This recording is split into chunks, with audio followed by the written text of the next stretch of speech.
The ratings really do provide some hot topics within Doctor Who. It's needless to say that the overnights are going to do the same for the story and the engine. Hello and welcome back to Chat About It, Don't Shout About It with me, Rachel, the Queen of the Woke, as crowned by one of my haters. Don't forget to like, share and subscribe to the channel. Switch on the notification bell so that you know I am releasing another video. Please keep it as friendly as possible in the chat. I like well-reasoned, healthy debate, and I discuss the ratings for fun. I am not of the opinion that the show should be cancelled. I believe hiatus and overhaul top from bottom. The overnight ratings for Doctor Who, the story and the engine come in at 1.5 million people according to Doctor Who TV, and I did double check with the Ratings UK. As you can see, it is the same. They increase on the previous week's score, which was 1.5, which I believe to be a reflection of the appreciation for last week's story, if you understand what I mean. I think that this week's story will consolidate to just over the 3 million mark. I guess we will have to wait and see. There are a lot of mixed reviews for this particular story. A lot of people didn't understand it, so I don't know how well the word of mouth is going to do.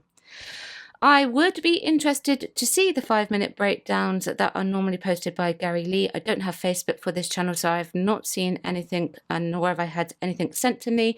It may come up on the Senssphere when I stream on there later today. This will be up after recording the Senssphere, so it'll be interesting to see what the audience retention would have been like. I did have a look at this document that you see here on the screen to see if there was an audience share. By the way, the title for the story I'm sure will be added at another point. They've not been added here at this time of recording, so it just says the ratings on the overnight is 1.59, and then the pre-transmission there isn't any score, or the audience share there is no score. However, if you look at Lucky Day, got 12.9%, The Well 15.3%, Lux 13.4%, and the Robot Revolution at 17.4%. So I think we can guess what sort of average that would have, but you know, anyway, this week I decided not to have a look to see what the Radio Times were saying. They were pretty consistent over the last several publications that they've made. It's not the full story, and the reason why they do that was because people kept laughing at the excuses that they kept coming up with last series. There are good points and bad points about this story. I really would like to get back to showing, not telling. I feel like there's probably going to be, in this case, a lot of articles perhaps explaining this story. Even in my review of this particular story, I had to pin a comment that gave a basic outline of the plot. So people reporting that the plot is contrived or that they didn't understand, what that may have an impact on the ratings, and I do get why they were saying that, but we will just have to wait and see. I do expect the ratings for the Interstellar Song Contest to go up next week. The reason why I do is because next week that is got a big event TV on that day. It's got the football and it's got the Eurovision Song Contest either side of it, so they're hoping that the football will not overrun. Britain's Got Talent, which is Doctor Who's biggest competition at the moment, is not on because of the football. I also have been consistently looking at Flix Patrol. This is what I have found for Flix Patrol. They have Disney Plus scores. Now, I'm going to say, as far as I'm aware, the only one that's ever charted is Australia. I've not seen it for anything else. Don't quote me on that, though. I have here on the screens the figures for worldwide, and as you can see, it's not on the chart at all. And I also checked for the USA, and it's not charting here either.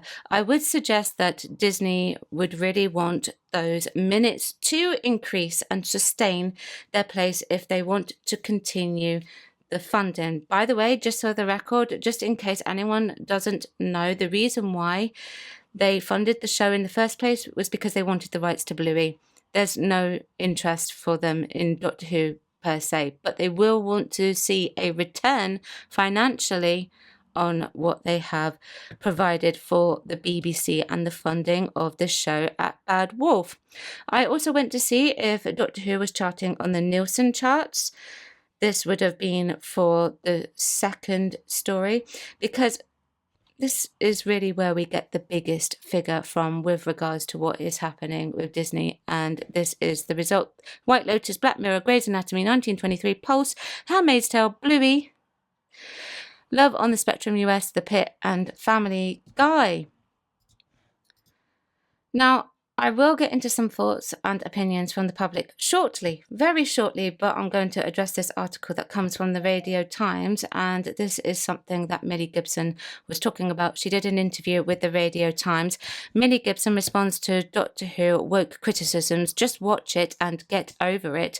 The long-standing and rather annoying criticism about the recent run of Doctor Who is that it has gone woke, whether it be due to its diverse casting or storylines. But for those working on the show, it's no setback to them, it's because they're getting paid. In an interview with The Standard, Millie Gibson has addressed the comments made by the viewers, simply stating, "I just watch the show for what it is." She told the publication, "I remember an episode where David Tennant goes back, I think it's with Martha, and they meet Shakespeare, and he's like, oh yeah, Shakespeare's quite hot. This is literally what Who does. I think because of the way the world is, they're making jabs at anything that's relating to this. It's not really necessary. The show is so pure and beautiful and is literally about two best friends traveling the universe. So just watch it and get over it somewhat. It didn't cross my mind at all having people like Jinx Monsoon in as Maestro in Devil's Court. I'm her biggest fan. I don't think that's a problem at all." Oh, the Radio Times do not like to try and take a centralist approach, do they? They say long-standing and rather annoying criticism. Radio Times, we are all allowed our opinions about Doctor Who just because we mention it. We, the fans who criticise the show, annoys anyone. Doesn't mean to say that you can say something like that, but I guess, well, you're entitled to your opinion. So yeah, okay, fine, if you want to say that. Now, I would say that the average viewer would just watch it for what it is. So if you're not necessarily a long-standing fan and you just switch on, you watch it, then that's where you take it for what it is. And then for some people with this series, they don't believe it's Doctor Who anymore, but they're still a fan of the show, but they just take it for what it is now.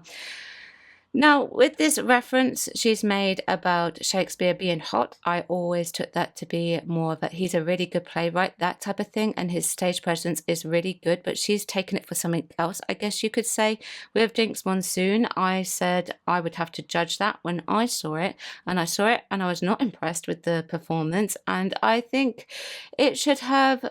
It did go on to upset people, and I'm aware that a lot of people did not approve of this casting, and I do understand their reasons why. They have valid arguments about this. Now, with what Millie is saying, it makes me wonder if there maybe isn't a franchise that she's truly attached to, or maybe one that she is attached to and hasn't been adapted yet. I always feel like the people who tell us that we've got to get over it and stop complaining about it sometimes misinterpret what we're getting mad about with the stories. For me, it's when you put the ideology before the story and you tell us it and you don't show us it. I would prefer it if it were the other way round. Doctor Who over the years has always been classic, and it's been done in that way, and even to a degree throughout RTD1, definitely Moffat more so, and even Chibs, I would say, were able to prioritize the story over making sure we truly got that message. But I also think she is missing the point, because we've had a lot of canon unwritten, and from what she is saying, I don't think she's watched any of the classic series, in my opinion, because the Doctor never used to make any flirty or sexual references. I think that for the first time we really got that close with the Doctor was perhaps the 8th Doctor, but they ended up disregarding that within the audio plays per se for Big Finish. It would be interesting to hear the response of people who say stop complaining and get on with it, get over it, to us when something within their own favourite franchise happens. A good example is Snape. I did see some other sides, but that's another video altogether. So that's what she thinks. I guess you could say she is allowed that opinion. That is entirely up to her. However, she's also open to criticism, much as I am open to criticism for talking about these things. So let's move on and have a look at what the subscribers say. I enjoyed it this season. It's been an improvement over the last few. It was okay episode visually, very good. Nice that they told a bit more of a normal story for the show, and I like the appearance of Joe Martin, who I prefer as the Doctor to Jodie and Ncuti. I would agree with that, me too. R.I.P. Doctor Who 1963 to 2017, yesterday's episode, typical woke race baiting. RTD and Gatwa don't give up about their fans, just the select group of people they are making Doctor Who for. The story and the engine might be the justification for RTD2. I can cope with brain dead instances that Sutek is an anagram and the prestige of CBBC of all, if it means getting something like this, a true commitment to the era's claims of being loftier, heavier, and pure magic. I have mixed feelings about Doctor Who leaning into more fantastical elements like Pantheon of Gods, but overall the story and the engine felt like the most creative episode since Heaven Sent. I do debate that one, but I do understand where that's coming from. Visually, it's very, very nice to look at. And Noah Ellams does have a talent for writing, I will say that. And I'll just pick a couple from here. White Doctor Who fans are like, whoa, this episode is a fantastic critique on racism, like Dot and Bubble. The story and the engine is not like Dot and Bubble at all. As a matter of fact, in my opinion, it is better. Yeah, I would agree. It is better than Dot and Bubble. This is shocking. No, it is better than Dot and Bubble. Dot and Bubble was just, I don't know. I can't go there. The story and the engine is a strong contender for the worst episode this season. The premise is contrived, the plot is nonsensical, the characters are not real people, and the resolution is something we've seen multiple times before. Interesting. Okay, so that's it for the ratings video today. I predict that it's going to come in at over 3 million, and I think Eurovision will bring up the score for Juno Dawson's Interstellar Song Contest. Let me know what you think. Chat about it, don't shout about it. Like, share, subscribe to the channel, switch on the notification bells so that you know I am releasing another video. Thanks for watching. I'll see you tomorrow. Bye bye.